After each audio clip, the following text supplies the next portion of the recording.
Good afternoon, students. So, in electrical power generation, in previous video, we discussed what is load curve and what is load duration curve, what is daily load curve, what is weekly load curve, what is monthly load curve and yearly load curve. All these details we already studied in our previous video. So today we are going to discuss information which is available from the load curve. What are the informations that available from the load curve? Okay, કે load curve ઉપરથી કઈ કઈ information આપણને મળે છે. So first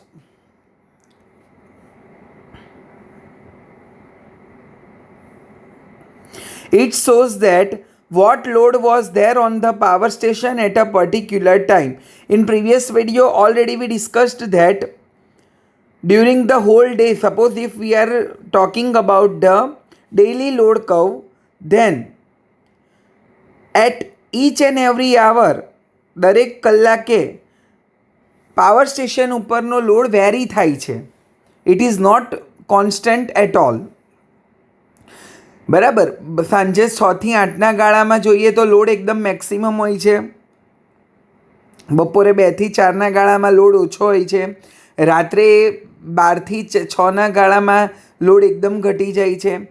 So depending upon the season, either it is a winter, monsoon or summer, depending upon the time, the load on the power station is going to vary. So the load curve shows that what load was there on the power station at a particular time. કોઈ એક particular time ઉપર તમારા power station ઉપર કેટલું loading છે, that information we will get from the load curve. Second, peak of the load curve shows the maximum load on the power station. Suppose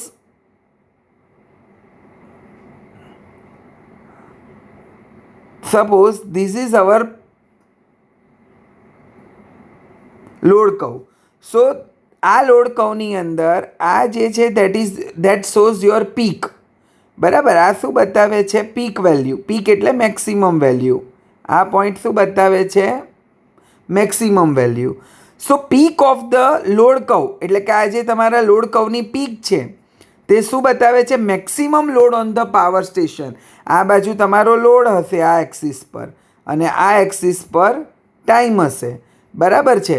તો શું કીધેલું છે કે આ જે પીક છે, peak of the load curve that shows the maximum load on the power station, કે power station ઉપર મેક્સિમમ કેટલો લોડ છે એ આપણને બતાવે છે. Then after third, area under the curve shows the energy generated per day. ફરીથી suppose આ મારો લોડ કર્વ છે, આ બાજુ અહીંયા આવશે લોડ ઇન મેગાવોટ અને આ બાજુ આવશે ટાઈમ. બરાબર, તો આનો જે આ એરિયા છે, એરિયા અંડર ધ કર્વ એટલે આ બધું જ આવી જાય.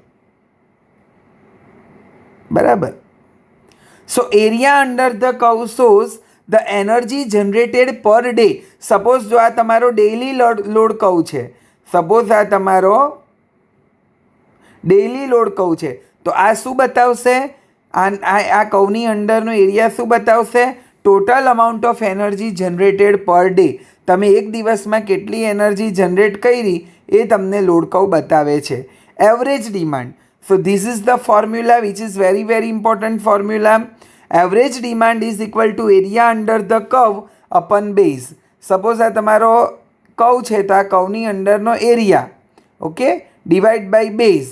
સપોઝ ડેઇલી લોડ કર્વ હોય તો દિવસની અંદર કેટલા કલાક આવે? 24. તો ડેઇલી લોડ કર્વ માટે તમારો બેઝ 24 થશે. સપોઝ યરલી લોડ કર્વની વાત કરીએ તો એક યરમાં ટોટલ આવશે 365 ડેઝ અને into 1 ડેના 24 hours.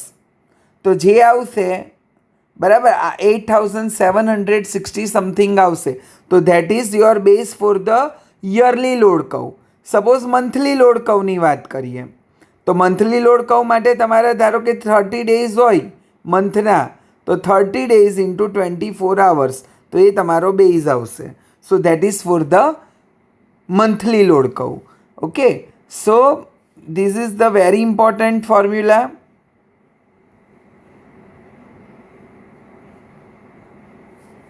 Average demand is equal to area under the curve upon the base. Okay, next આ એ જ વસ્તુ બતાવેલી છે. Unit generated in a day divide by 24 because અહીંયા આપણે ડેની વાત કરેલી છે એટલે 24 લીધા છે.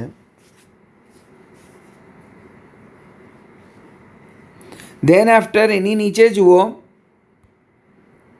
યરની વાત કરેલી છે તો મેં કીધું ને 8760 કઈ રીતે 365 ઇન્ટુ 24 ટોટલ યરના ડે આવશે 365 અને 1 ડેના 24 આવર્સ. તો એ મલ્ટિપ્લિકેશન કરશો તો વી will gate 8760. Okay, than after આ બધી ડેફિનેશન વેરી ઇમ્પોર્ટન્ટ છે એટલે ધ્યાન આપજો. Load factor. So load factor is a ratio of, load factor is the ratio of the area under the curve and the area of the rectangle in which the curve is contained is known as a load factor. So load factor means area under the curve divided by area of the rectangle. Suppose કે આ તમારો curve છે તો આની અંડરનો area that is area under the curve અને ધારો કે હું આને રેક્ટેંગલ ફોર્મમાં કન્વર્ટ કરું, બરાબર, તો આ આખા રેક્ટેંગલનો જે એરિયા આવે તે એરિયા ઓફ ધ રેક્ટેંગલ. આ બેનું તમે ડિવાઈડ કરશો એટલે તમને મળશે લોડ ફેક્ટર. બરાબર. પછી આપણે હમણાં જ ઉપર જોયું કે એરિયા અંડર ધ કર્વ એટલે તો શું થાય આની અંદર કે એરિયા અંડર ધ કર્વ એટલે unit generated divided by hours છે ને. 248760 એ આવર્સ બતાવે છે. બરાબર. So area under the curve is equal to unit generated upon hours. અને આ જે એરિયા ઓફ ધ રેક્ટેંગલ છે એ એરિયા ઓફ ધ રેક્ટેંગલ શું બતાવશે? તમારું maximum demand. That represent your maximum demand. So this is another definition of the load factor. હવે જો ડેઇલી લોડ કર્વ હોય તો ડેઇલી લોડ ફેક્ટર તમારો શું થશે? Unit generated in a day divide by maximum demand into 24. પછી yearly હશે તો અહીંયા 24ની બદલે 8760 થઈ જશે, બાકીનું બધું એઝ ઇટ ઇઝ રહેશે. સો ફાઇનલી તમે લોડ ફેક્ટરને આ રીતે ડિફાઇન કરી શકો કે load factor is defined as it is the ratio of average demand to the maximum demand. It is the ratio of average demand to the maximum demand. Average demand divided by maximum demand એટલે load factor. Maximum demand એટલે maximum તમારો લોડની requirement કેટલી હતી તો એને કહેવામાં આવે છે maximum demand. બરાબર. So average demand upon maximum demand is known as a load factor. Normally load factor is expressed in percentage.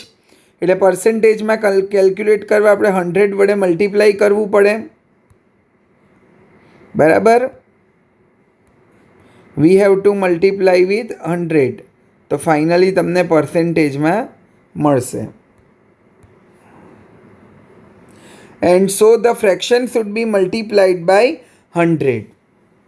બરાબર, જે હમણાં આપણે વાત કરીએ. પછી એને રિલેટેડ એક્ઝામ્પલ છે that we will see later. ચલો, then after load duration curve શું છે?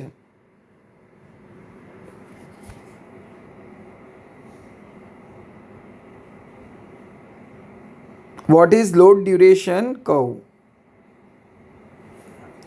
So load duration curve shows how much load was there on a power station for how much amount of period. Suppose સાંજે 6 to 7માં કેટલો load છે એ મને કોઈ load curve બતાવતું હોય તો that load curve is known as a load duration curve. નામ ઉપરથી જ ખબર પડી જાય છે ડ્યુરેશન એટલે કેટલા ડ્યુરેશન માટે કેટલો લોડ છે એ બતાવતું જે કર્વ છે એને કહેવામાં આવે છે load duration curve. So load duration curve shows that how much load was there on the power station for how much amount of period. બરાબર, અમુક પીરિયડ માટે કેટલો લોડ છે એ આપણને બતાવે છે. The time is in hour, but it is not in chronological time. The load is plotted in the decreasing order. જે તમારો લોડ છે એ હંમેશા ડિક્રીઝિંગ ઓર્ડરમાં પ્લોટ કરવામાં આવે છે. From the load duration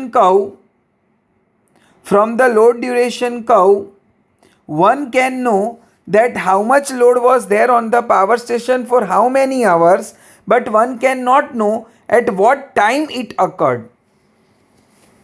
બરાબર, એટલે આ લોડ ડ્યુરેશન કર્વ ઉપરથી તમને એ ઇન્ફોર્મેશન યુ વિલ ગેટ. કઈ ઇન્ફોર્મેશન? કે કેટલા ટાઈમ સુધી કેટલો લોડ તમારા પાવર સ્ટેશન ઉપર છે. How much load was there on the power station for how many hours. So that information we will get from the load duration curve. For example આપેલું છે વધારે ક્લિયર કરવા કે 50 megawatt load is on for 6 hours. 6 કલાક માટે 50 મેગાવોટનો લોડ છે. Then it may be that 4 megawatt load may be in the morning and 2 megawatt load may be in the evening. Area under the load duration curve also shows the unit generated. બરાબર, એટલે અહીંયા શું કીધેલું છે કે તમને એટલું ખબર પડે કે 50 મેગાવોટનો લોડ 6 hours માટે તમારા પાવર સ્ટેશન ઉપર હતો, પણ એના ઉપરથી એવી ઇન્ફોર્મેશન તમને નહીં મળશે કે આ જે 6 hours છે તે કયા, સવારે 2 કલાક અને સાંજે 4 કલાક, કે સળંગ 6 કલાક, કે પછી સવારે 4 કલાક અને સાંજે 2 કલાક. That information we are not able to get from the load duration curve. હા, લોડ ડ્યુરેશન કર્વ ઉપરથી એ તમને ઇન્ફોર્મેશન મળશે કે ટોટલ 6 કલાક માટે 50 મેગાવોટનો લોડ આપણા પાવર સ્ટેશન ઉપર હતો, પણ કયા 6 કલાક, that information we will not get from the load duration curve. So this is the most important thing about the load duration curve. Next is